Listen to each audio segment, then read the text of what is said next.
Hello friends, IAS PCS study के इस online platform पे आपका स्वागत है। हम लोग विजन आईएएस मैगजीन में अगस्त मंथ के करंट अफेयर्स को पढ़ रहे हैं और ये क्लासेस डेली सुबह 9 बजे चलती हैं, ये प्रीमियर होकर के।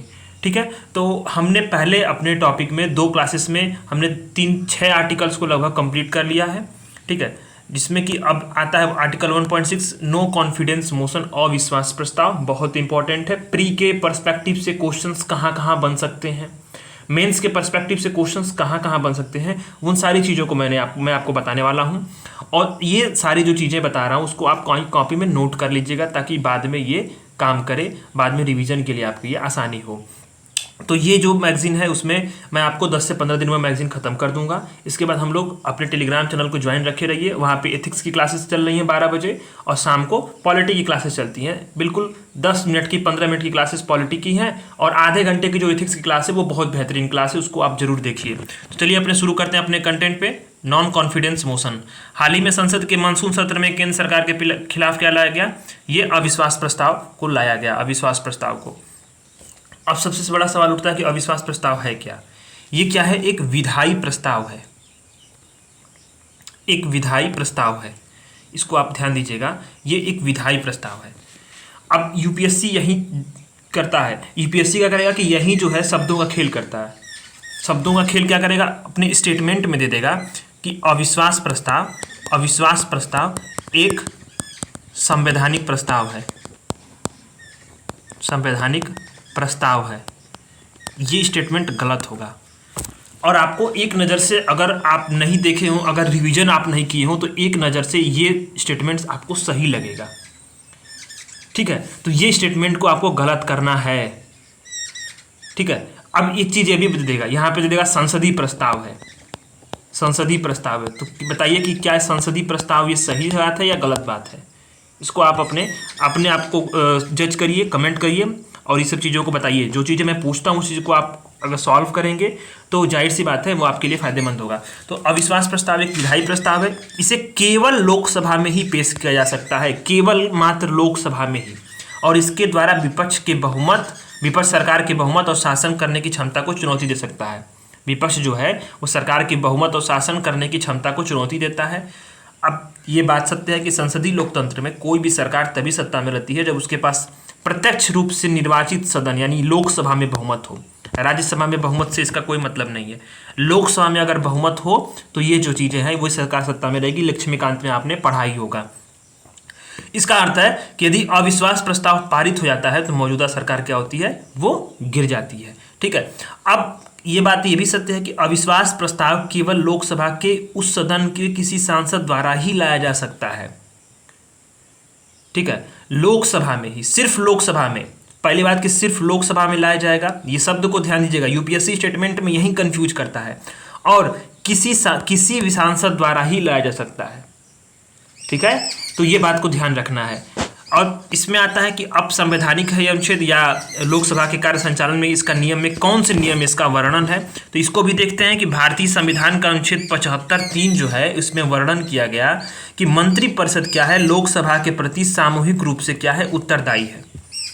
ये आप लक्ष्मीकांत पढ़ेंगे तो वहाँ पे दिया हुआ है, स्पष्ट दिया हुआ है। लक्ष्मीकांत आप पढ़िए, वहाँ पे 75(3) आर्टिकल का उसने बताया कि लोकसभा क्या, मंत्रिपरिषद क्या है, लोकसभा के प्रति जो है वो सामूहिक रूप से उत्तरदायी है।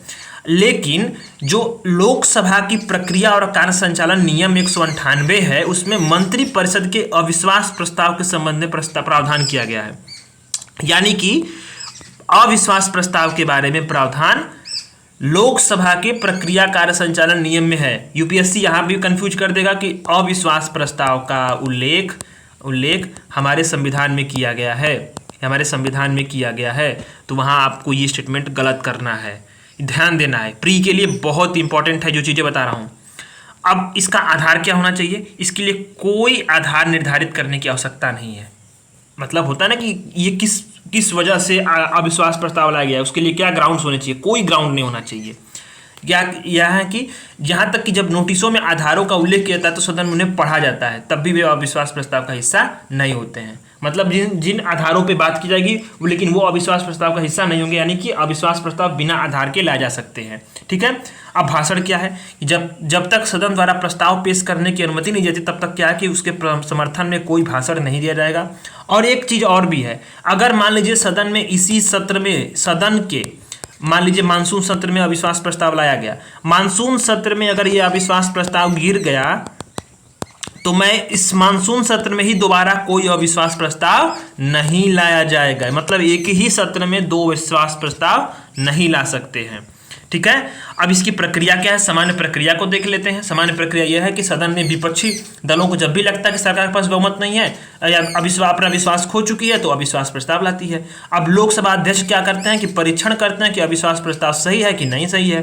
फिर इसके बाद क्या करता है कि नोटिस प्रस्तुत करने वाला जो सदस्य होता है अविश्वास प्रस्ताव पेश करने के लिए सदन की अनुमति मांगता है। इसके बाद क्या होता है कि अध्यक्ष जो है उन सदस्यों को बुलाता है जो अविश्वास प्रस्ताव के पक्ष में है। कम से कम 50 जो है सदस्य इसके प्रस्ताव लाने के पक्ष में सहमति व्यक्त करते हैं तो सदन इसकी अनुमति देता है। और अध्यक्ष की अनुमति मिलने के भीतर ही 10 दिनों के भीतर क्या है कि उस पर चर्चा हो जाती है अविश्वास प्रस्ताव पर लोकसभा में। तो ये इसके प्रक्रिया है। अब इसके प्रभाव क्या पड़ते हैं, प्रभाव तो भाई जरूरी है, ये यूपीएससी मेंस में सवाल बनेगा कि अविश्वास प्रस्ताव के कारण संसदीय कार्य क्षमता पर हुए प्रभावों की विवेचना कीजिए। ये सवाल आप बन सकता है, इसको आप लोग लिख के भेजिएगा। आप टेलीग्राम ज्वाइन कर लीजिए, स्टडी फॉर आईएसपीसीएस और यहाँ लिख के भेजिएगा, आपकी कॉपी चेक होकर के जरूर देंगे। ये चीज़ है, आप इसको लिखिएगा कि अविश्वास प्रस्ताव के कारण संसदीय कार्य प्रणाली पर पड़ने वाले प्रभावों की विवेचना कीजिए। ये सवाल बन गया मेंस का। अब मान लीजिए इसको आप लिख के दीजिएगा। इससे क्या प्रभाव पड़ेगा, राजनीतिक शून्यता होगी। ऐसे मान लीजिए अगर अविश्वास प्रस्ताव पारित होने पर मंत्रिपरिषद को इस्तीफा देगा तो जिससे क्या है कि राजनीतिक शून्यता की स्थिति पैदा हो सकती है। प्रशासनिक चुनौती क्या होगी कि जो राजनीतिक कार्यप्रणाली को अचानक हट जाएगी तो प्रशासनिक भ्रम और नीतिगत अनिश्चितता तो बनी जाएगी। संसदीय दक्षता प्रभावित होगा ही। क्या होता है कि अविश्वास प्रस्ताव होता क्या है कि अगर बिना कारण के अविश्वास प्रस्ताव ला दिया गया, संसद के जो समय होगा वो उसका इष्टतम उपयोग में उसको प्रभावित करेगा। जैसे इसी जो मौजूदा प्रस्ताव में कुल 456 घंटे व्यय किए गए और 1 घंटे की जो कीमत होती है संसद में वो करोड़ों की होती है। करोड़ों रुपए खर्च होते हैं 1 घंटे की कार्य संचालन कार्रवाई को करने में। ठीक है। इसके बाद क्या है, राजकोष पे बोझ पड़ेगा। अविश्वास प्रस्ताव पारित होगा तो कोई दल बहुमत साबित नहीं कर पाता है तो आम चुनाव कराने का बोझ क्या है, अंततः किसको बोझ करना पड़ेगा, नागरिकों को ही करना पड़ेगा। तो निष्कर्ष में आप लिख सकते हैं कि पहला अविश्वास प्रस्ताव जो है तीसरी लोकसभा में पेश किया गया था, जिस पर लोकसभा में चर्चा हुई थी। अब तक जो है 26 अविश्वास प्रस्ताव पर चर्चा हो चुकी है, 25 गिर चुके हैं और सिर्फ 1979 में केवल एक बार अविश्वास के प्रस्ताव कारण सरकार को इस्तीफा देना पड़ा था। यह रिकॉर्ड सरकार को चुनौती देने के अवसर की व्यापकता के साथ ही भारत की लोकतांत्रिक प्रणाली की स्थिरता को भी दर्शाता है। जरूर बात है, जब 25 बार गिर चुका है तो यानी भारतीय लोकतांत्रिक प्रणाली की स्थिरता तो है ही। अब दूसरा अपना आर्टिकल आते हैं मध्यस्थता विधेयक। ये मध्यस्थता विधेयक बहुत जरूरी है। क्या है कि मध्यस्थता है क्या, पहले बात तो वो जान लीजिए मध्यस्थता है क्या। मध्यस्थता ये होती है कि ऐसी प्रक्रिया होती है जिसमें कि क्या होता है कि जैसे कि कोई भी मुकदमा हो या कोई भी विवाद हो उसको कानूनी प्रक्रिया या फिर उसको सॉल्व करने की स्थिति में तीसरे पक्ष के द्वारा अनौपचारिक रूप से या औपचारिक रूप से उसको सॉल्व करने की जो चीज़ें आती हैं। ठीक है। विवाद को समाधानपूर्वक सौहार्दपूर्वक समाधान निकालने की जो तीसरे व्यक्ति जो सहायता करता है उसी को मध्यस्थता बोलते हैं, उसी प्रक्रिया को। और जो व्यक्ति कराता है उसको मध्यस्थ बोलते हैं। तो सरकार ने संसद में दोनों सदनों में विधेयक पेश किया और ये जो है संसद के दोनों सदनों ने मध्यस्थता विधेयक 2023 को पारित कर दिया। इसका उद्देश्य क्या है, भारत में मध्यस्थता को वैकल्पिक विवाद समाधान ADR को, ठीक है, अधिमान्य तरीके रूप में बढ़ाना है। ठीक है, अल्टरनेटिव डिस्प्यूट रिजोल्यूशन को। ठीक है, इसके बारे में ये बताता है कि ये मध्यस्थता को किस प्रकार प्रभावित करता है। ये विधेयक मध्यस्थता को एक ऐसी प्रक्रिया होगी जिसमें मध्यस्थता, मुकदमा पूर्व मध्यस्थता, ऑनलाइन मध्यस्थता, सामुदायिक मध्यस्थता, सुलह या समान अर्थ के कोई पदावली हो उसको मध्यस्थता के रूप में शामिल किया जाएगा। सामुदायिक मध्यस्थता की बात की गई है, ऑनलाइन मध्यस्थता की बात की गई है और मुकदमा पूर्ण मध्यस्थता की बात की गई, यानी मुकदमा होने से पहले ही मध्यस्थता हो जाए। अब यूपीएससी प्री में यहाँ सवाल क्या बन सकता है, मध्यस्थता विधेयक 2023 में प्री में सवाल कैसे बनेगा। विधेयक में ऑनलाइन मध्यस्थता की बात की गई है, ऑनलाइन मध्यस्थता की बात की गई है। अब ये सवाल स्टेटमेंट बन जाएगा और आप समझेंगे ऑनलाइन मध्यस्थता तो यहाँ कन्फ्यूजन की स्थिति पैदा होगी और गलत करके चले आएंगे। आपको ध्यान देना है कि ये चीज़ें सही हैं, ठीक है। तो अब आता है कि इसके तहत क्या है कि संबंधित पक्ष जो है तीसरे व्यक्ति की सहायता से अपने विवाद के सौहार्दपूर्ण समाधान का पहुंचने का प्रयास करते हैं और तीसरे व्यक्ति को ही मध्यस्थ कहते हैं। मुकदमों के पहले स्वैच्छिक मध्यस्थता क्या है कि संबंधित पक्षों से अपेक्षा की जाती है कि अपने सिविल या वाणिज्यिक विवादों का न्यायालय या किसी अधिकरण के यानी ट्रिब्यूनल के पास जाने से पहले ही मध्यस्थता करके समाधान करने का प्रयास करें। अब मध्यस्थता के लिए अनुपयुक्त विवाद है। अब ऐसे विवादों की सूची में सरकार संशोधन कर सकती है। कौन? केंद्र सरकार। क्या है कि नाबालिग और मानसिक रूप से अस्वस्थ लोगों के बीच में विवाद हो, क्रिमिनल अपराध के अभियोजन से जुड़े विवाद हो, तीसरे पक्ष के अधिकारों को प्रभावित करने वाले विवाद हो, इसके लिए जो है सरकार क्या कर सकती है कि विवादों की सूची में संशोधन करके जो उपयुक्त विवाद है उसको सुलटा सकती है, उसको आप जो है सुलह करा सकती है।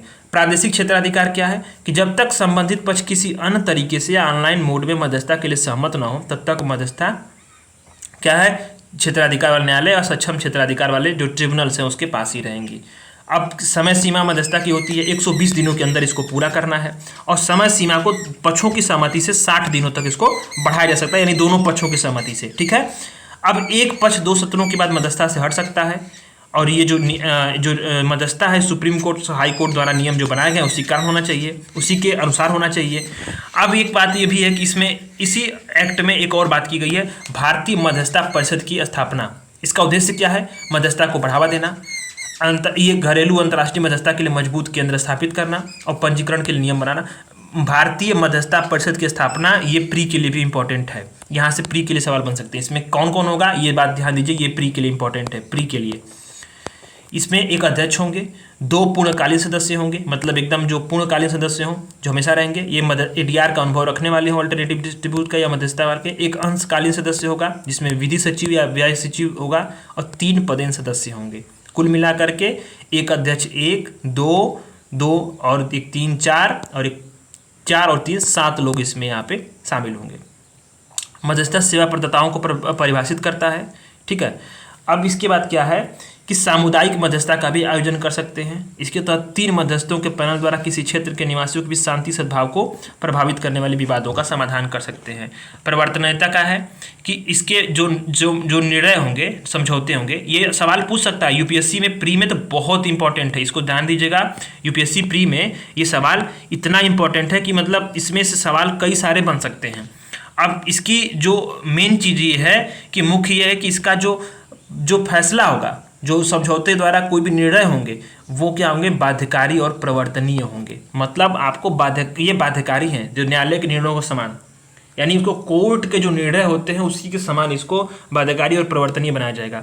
मध्यस्थता के फैसले को 90 दिनों के भीतर क्या है न्यायालय में चुनौती दी जा सकती है और मध्यस्थता द्वारा किए गए समाधान को धोखाधड़ी, भ्रष्टाचार या इम्पर्सनेशन और मध्यस्थता के अनुपयुक्त विवाद के आधार पर इसको क्या है चुनौती दी जा सकती है। अब अल्टरनेटिव डिस्प्यूट रिजोल्यूशंस के बारे में क्या है कि यह क्या बताता है एडीआर की उन अलग अलग तरीकों के बारे में बताता है जिसका उपयोग करके बिना किसी सुनवाई के लोग विवाद का समाधान कर सकते हैं। इसमें बहुत सारी चीज़ें हैं। एक है आर्बिट्रेशन, वह प्रक्रिया है जिसमें दोनों पक्षों की सहमति से विवाद को एक या अधिक मध्यस्थों के समक्ष प्रस्तुत करते हैं जो विवाद पर बाध्यकारी निर्णय देते हैं। बाध्यकारी। कॉन्सिलिएशन क्या है? ये एक गैर बाध्यकारी प्रक्रिया है। आर्बिट्रेशन बाध्यकारी है और कॉन्सिलिएशन एक गैर बाध्यकारी है। इसमें एक तीसरा निष्पक्ष पक्ष होता है जिसे सुलहकर्ता कहते हैं। अब सुलहकर्ता करेगा क्या कि जो विवाद होगा उसका संतोषजनक समाधान पहुंचाने की सहायता करता है। और नेगोशिएशन क्या है? नेगोशिएशन है कि ये भी गैर बाध्यकारी प्रक्रिया जिसमें विवाद का समाधान निकालने के लिए दोनों पक्षों के बीच वार्ता शुरू की जाती है, तीसरे पक्ष द्वारा हस्तक्षेप इसमें नहीं किया जाता है। अब एडीआर को बढ़ावा देने के लिए जो अन्य कदम उठाए गए हैं उसको देखिए। तो इसके लिए क्या है कि भारतीय मध्यस्थता परिषद की स्थापना के लिए मध्यस्थता सुलह अधिनियम 1996 और मध्यस्थता सुलह संशोधन अधिनियम 2019 को पारित किया गया। विधिक सेवा प्राधिकरण अधिनियम 1987 को लागू किया गया।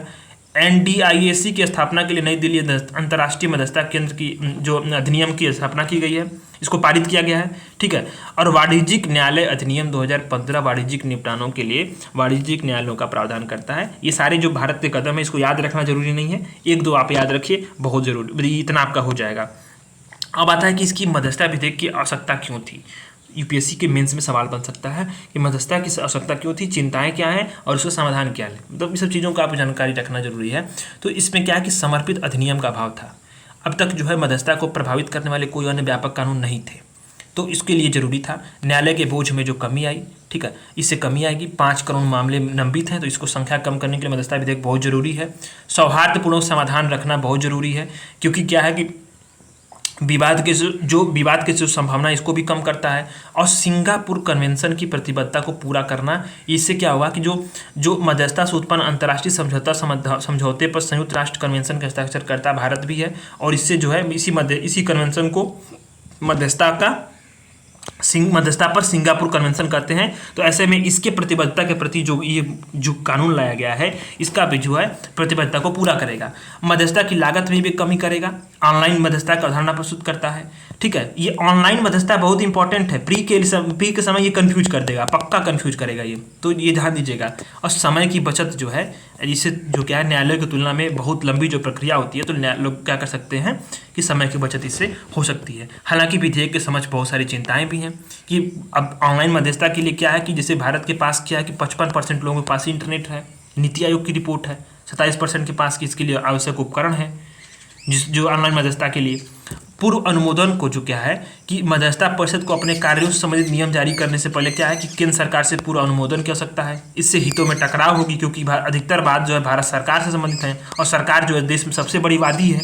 तो सरकार, जाहिर सी बात है कि जब सरकार के पक्ष से अनुमोदन लेना पड़ेगा तो वहाँ विवाद होगा ही होगा। अंतर्राष्ट्रीय मध्यस्थता का मुद्दा ये भी है, ठीक है, कि भारत के बाहर आयोजित अंतर्राष्ट्रीय मध्यस्थता को परिणाम स्वरूप होने वाले निपटान समझौतों को लागू करने के लिए प्रावधान करता नहीं है।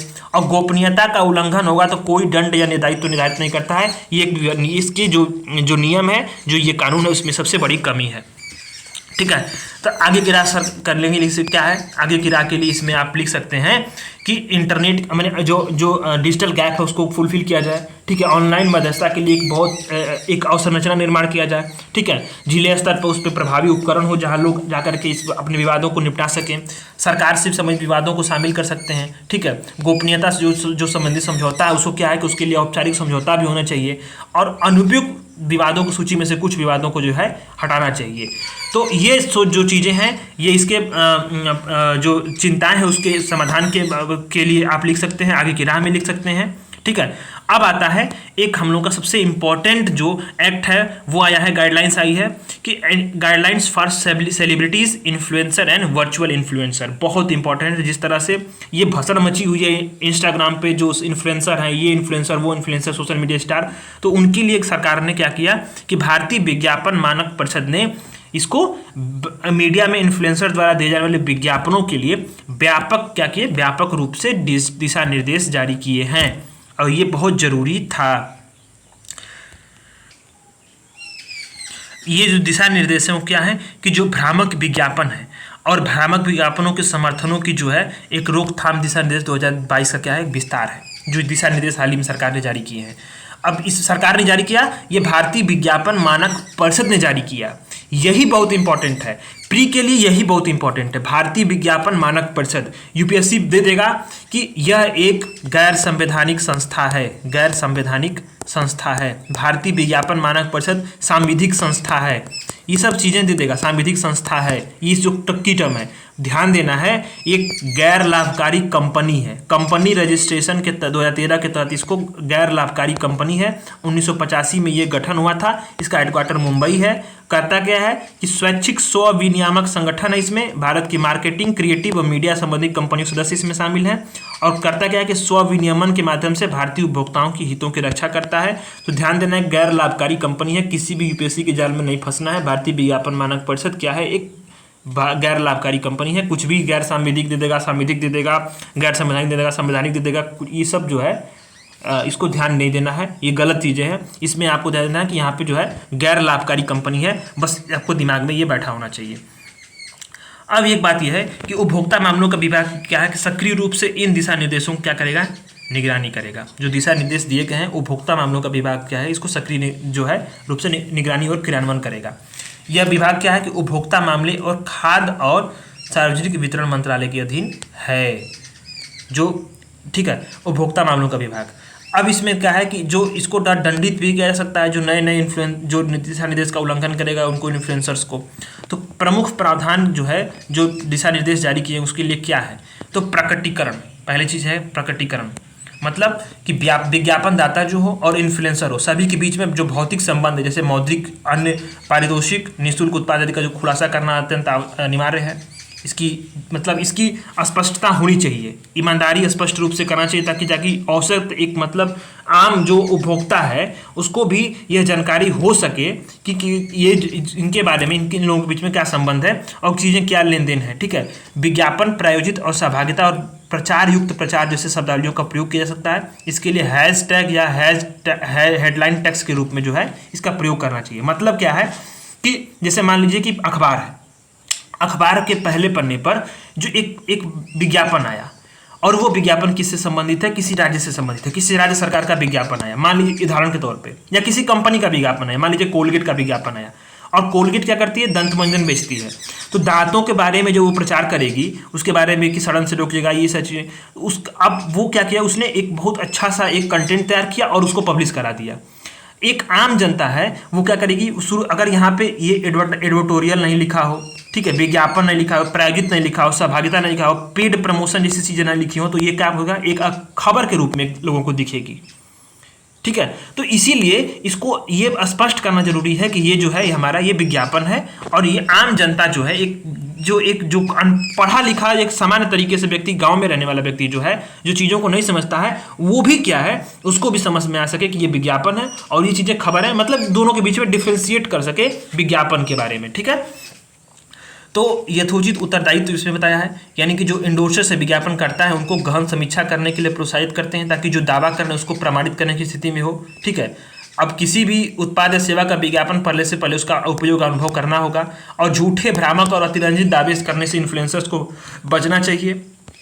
अब कोई स्वास्थ्य के बारे में जो इन्फ्लुएंसर होगा उसके बारे में क्या है कि प्रमाणीकरण बारे में बताना है, जैसे कि प्रमाणित चिकित्सकों और स्वास्थ्य विशेषज्ञों को जानकारी साझा करते समय या प्रचार करते समय बताना होगा कि वे प्रमाणिक स्वास्थ्य फिटनेस विशेषज्ञ संबंधी या चिकित्सा संबंधी व्यवसायी हैं। और डिस्क्लेमर में यह सुनिश्चित करना होगा कि जो है कि दर्शक उनकी विज्ञापनकर्ताओं की पुष्टि को पेशेवर चिकित्सा सलाह, निदान या उपचार के विकल्प के रूप में उसको नहीं देखें, बल्कि जो है वो अपने स्वविवेक से कार्य करें, ऐसा डिस्क्लेमर दे करके वो देना होगा।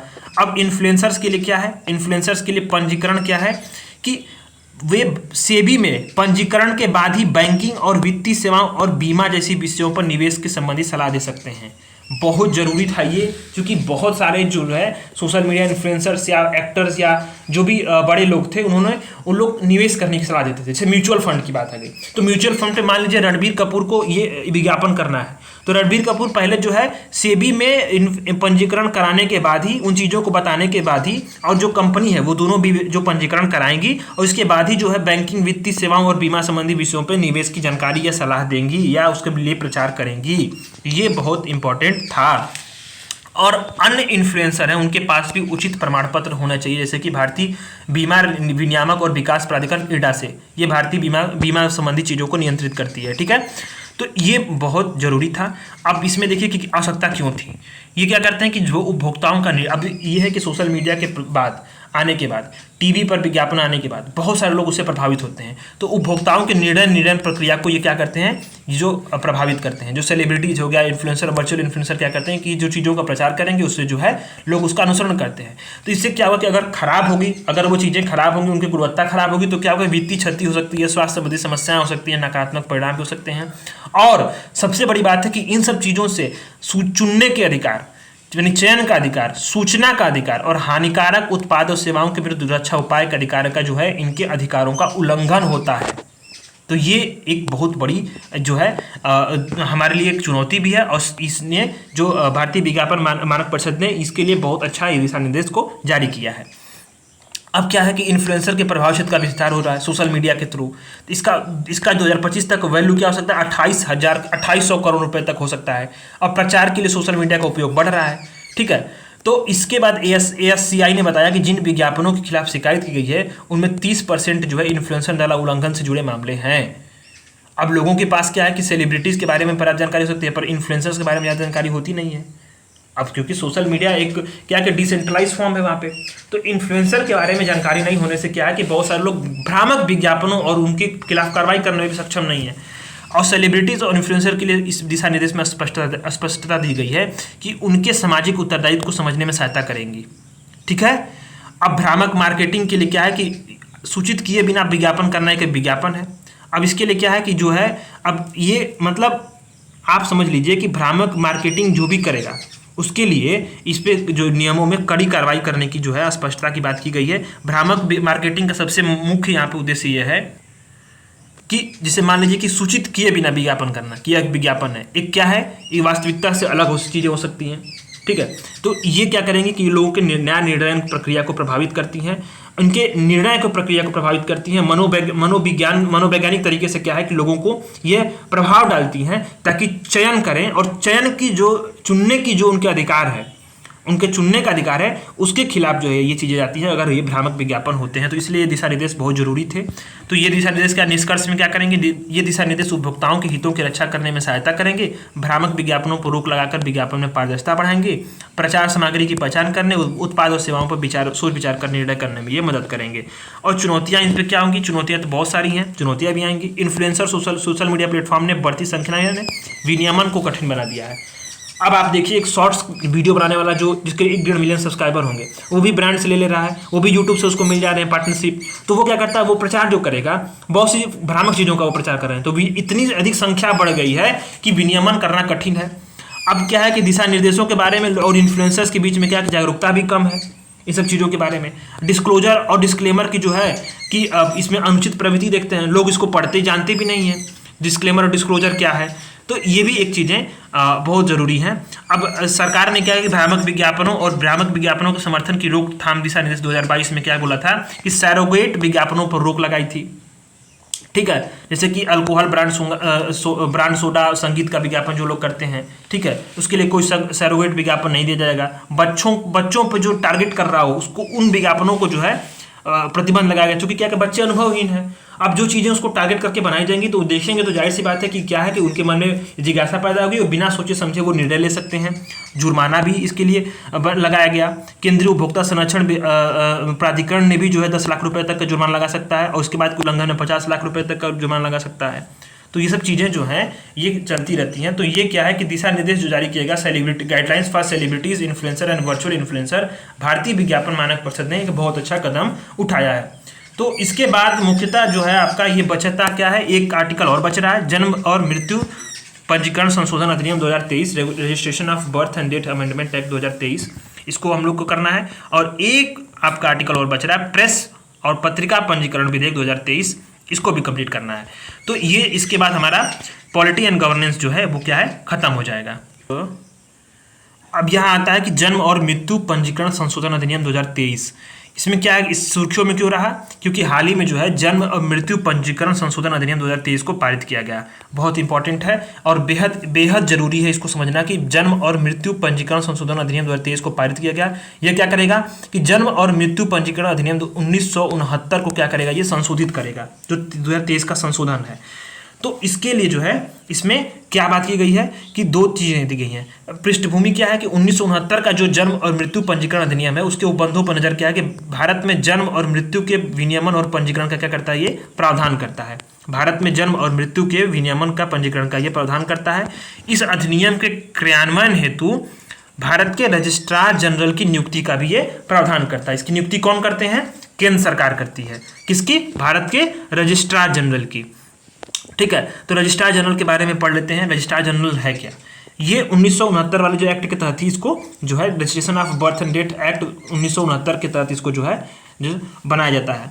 तो भारत के रजिस्ट्रार जनरल और जनगणना आयुक्त कौन होते हैं, 1961 में इसको स्थापित किया गया। इसका मंत्रालय कौन सा है, गृह मंत्रालय। ये बहुत जरूरी है प्री के हिसाब से, प्री के लिए सबसे इंपॉर्टेंट चीज यहीं पे है कि registrar general and census commissioner of India Bharat के गृह मंत्रालय के अंतर्गत आते हैं।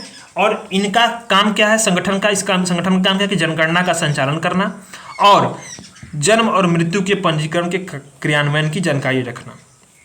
अब रजिस्ट्रार जनरल क्या है कि भारत के जनगणना आयुक्त को जन्म और मृत्यु पंजीकरण अधिनियम 1969 के तहत भारत के रजिस्ट्रार जनरल के रूप में इसको नामित किया गया है। इसका हेडक्वार्टर कहाँ पे है, नई दिल्ली में है। तो सबसे इंपॉर्टेंट बात है कि 1961 में उसको स्थापित किया गया और मंत्रालय कौन सा है, गृह मंत्रालय। ये बहुत जरूरी है, आपको ध्यान देना। तो इस अधिनियम को क्या है, राज्य, जिला और स्थानीय स्तर पर लागू करने के लिए कौन कौन होंगे, एक होगा मुख्य रजिस्ट्रार, जिला रजिस्ट्रार और फिर रजिस्ट्रार की नियुक्ति होगी। इनकी नियुक्ति कौन करेगी? वो राज्य सरकार द्वारा करेगी, राज्य सरकार द्वारा की जाएगी। ठीक है। अब इसके लिए क्या है कि इनमें रजिस्ट्रार को जन्म और मृत्यु की रिपोर्ट सौंपने के लिए कुछ विशेष लोगों को, जैसे कि अस्पताल में प्रभारी चिकित्सा अधिकारी की व्यवस्था की गई है, इसका प्रावधान किया गया है। यह रजिस्टर से किसी भी व्यक्ति की जन्म और मृत्यु संबंधी प्रमाण प्राप्त करने की सुविधा प्रदान करेगा। अब जब भी घर में कोई जन्म या मृत्यु होगी तो उसके घर के मुखिया का कर्तव्य है कि रजिस्ट्रार जनरल ऑफ इंडिया को इसकी रिपोर्ट दे। यदि जन्म या मृत्यु किसी अस्पताल में होता है तो उसके लिए जो प्रभारी चिकित्सा अधिकारी होगा वो उत्तरदायी होगा, और बच्चे के नाम के बिना भी जन्म प्रमाण पत्र जो है प्राप्त किया जा सकता है। ये जरूरी है। इसमें इंपॉर्टेंट बात प्री के लिए यहाँ पे एक बार इसको जो मैंने हाईलाइट किया ग्रीन के लिए, जन्म और मृत्यु का पंजीकरण क्या है? समवर्ती सूची में आता है, समवर्ती सूची में आता है। यहीं से सवाल ये प्री यूपीएससी बना देगा, यूपीएससी सवाल यहीं से बना देगा। तो ये बहुत जरूरी है। जो मैंने हाईलाइट किया हूं इसमें प्री के लिए, उस कंटेंट को आप देखिए। इसका पंजीकरण किसके अंतर्गत आता है? समवर्ती सूची के अंतर्गत आता है। अब 2019 तक देखिए कि राष्ट्रीय स्तर पर जन्म और मृत्यु के आंकड़ों का पंजीकरण क्या था? 93% और 92%। अब ये बात है कि इस एक्ट को 1969 वाले एक्ट को अब तक संशोधित नहीं किया गया था, तो ऐसे में इसके लिए जो है अब सामाजिक प्रगति हो रही है, तकनीकी प्रगति हो रही है। तो उस वक्त क्या है, सामाजिक परिवर्तन और तकनीकी प्रगति के बीच में तालमेल बनाना और नागरिक अनुकूल बनाना, सिटीजन सेंट्रिक बनाने के लिए ये बहुत जरूरी था। लोक सेवाओं और सामाजिक लाभों का कुशल और पारदर्शी वितरण के लिए भी जो है जन्म और मृत्यु के पंजीकरण के संबंध में जो एकदम अपडेट चीज़ें हैं वो बहुत जरूरी होती हैं। तो इसके उपबंधों पर प्रमुख नज़र देखिए। जो उपबंध क्या है इस एक्ट में, जो जन्म मृत्यु का डेटाबेस इसमें रखा गया कि इसमें भारत का रजिस्ट्रार जनरल क्या करेगा? पंजीकृत जन्म और मृत्यु का एक राष्ट्रीय डेटाबेस बनाए रखेगा। अब इसके पंजीकृत जन्म और मृत्यु के आंकड़ों को राष्ट्रीय डेटाबेस के साथ साझा करने का मुख्य दायित्व किसको है? मुख्य रजिस्ट्रार और रजिस्ट्रार को। राज्य स्तर पर भी मुख्य रजिस्ट्रार भी एक ऐसा डेटाबेस बनाएगा। इलेक्ट्रॉनिक प्रमाण पत्र होगा, यानी कि इसका डिजिटली पंजीकरण और डिजिटल वितरण का प्रावधान किया गया है। आधार से लिंक करना जो है, इसमें जन्म पंजीकरण के मामले में माता पिता और सूचना देने वाले का आधार नंबर दर्ज किया जाएगा। और ये क्या है कि एक और आता है कि आप देखिए कनेक्टिंग डेटाबेस, राष्ट्रीय डेटाबेस को जनसंख्या रजिस्टर, मतदाता सूची और राशन कार्ड जैसे लोगों के लिए भी, जो अधिकारियों के लिए भी उपलब्ध कराया जा सकता है। इस अधिनियम के तहत इसको प्रावधान किया गया है। और जन्म प्रमाण पत्र का उपयोग, इसका उपयोग क्या होगा कि शैक्षणिक संस्थानों में प्रवेश, मतदाता सूची तैयार करने, सरकारी पद पर नियुक्ति सहित जो है हर जगह इसका उपयोग किया जाएगा। और अपील प्रक्रिया, रजिस्ट्रार या जिला रजिस्ट्रार द्वारा की गई किसी भी कार्रवाई आदेश से उसको सहमत कोई व्यक्ति क्या है इस पर अपील कर सकता है। इस अधिनियम से संबंधित बहुत सारी चिंताएं हैं। यह क्या है कि मूल अधिकार के विरुद्ध है, जिसमें क्या है कि जन्म प्रमाण के पत्र के बिना स्कूल में प्रवेश न देना अनुच्छेद 21A के तहत शिक्षा के मूल अधिकार का उल्लंघन हो सकता है। ये विवाद यहाँ उत्पन्न तो होगा ही। 21A के तहत क्या है, शिक्षा के मूल अधिकार का उल्लंघन हो सकता है जन्म प्रमाण के पत्र के बिना स्कूल में प्रवेश न देना, क्योंकि क्या है कि जन्म प्रमाण पत्र जो है स्कूलों में एडमिशन के लिए ये अनिवार्य बना दिया गया है।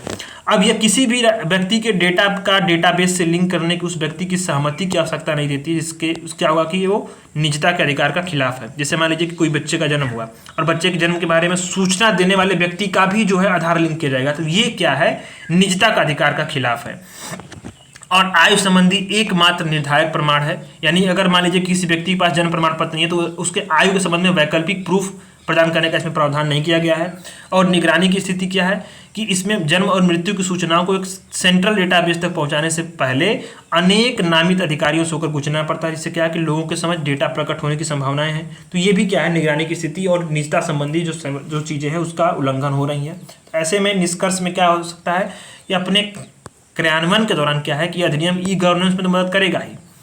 यह अधिनियम क्या करेगा कि डेटाबेस को व्यवस्थित संग्रह और उसके जिससे समानता क्या कंप्यूटर नेटवर्क द्वारा इलेक्ट्रॉनिक रूप में संग्रहित और एक्सेस किया जाएगा उसके रूप में परिभाषित किया गया है। फिर भी उपयुक्त मुद्दों से निपटने के लिए सरकार द्वारा गोपनीयता और निगरानी संबंधी मजबूत कानून लाने की जरूरत है, क्योंकि क्या है कि यहाँ पे आज पहले बात जो कंसेंट है उसकी विवाद उत्पन्न हो रही है, निजता का विवाद उत्पन्न हो रहा है, शिक्षा संबंधी जो मूल अधिकार है उसका उल्लंघन हो रहा है। तो सारी विवादों के लिए जो है एक स्पष्टता और एक मजबूत कानून लाने की प्रावधान है, जो इसमें कमी है इस कानून में।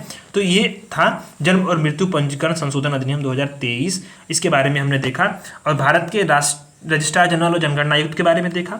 अब एक कंटेंट ये बचता है आपका सुर्खियाँ, इसको हम लोग नेक्स्ट क्लास में जब कराया जाएगा तो पहले इसको करा करके फिर हम लोग इंटरनेशनल रिलेशंस को शुरू करेंगे, ठीक है। तो अब ये आपका आज से कंटेंट खत्म होता है। पॉलिटी एंड गवर्नेंस का लगभग ये चीज़ें खत्म हो चुकी हैं। आप वीडियोस कैसे लगी आप कमेंट जरूर करिएगा और चैनल को सब्सक्राइब करिए। 12 बजे वाली एथिक्स की क्लास जरूर देखिए। मात्र आधे घंटे की जो क्लास होती है 12 बजे, बहुत इंपॉर्टेंट है। GS 4 अक्टूबर मंथ में हम लोग पूरा कंप्लीट कराने वाले हैं। ठीक है, धन्यवाद।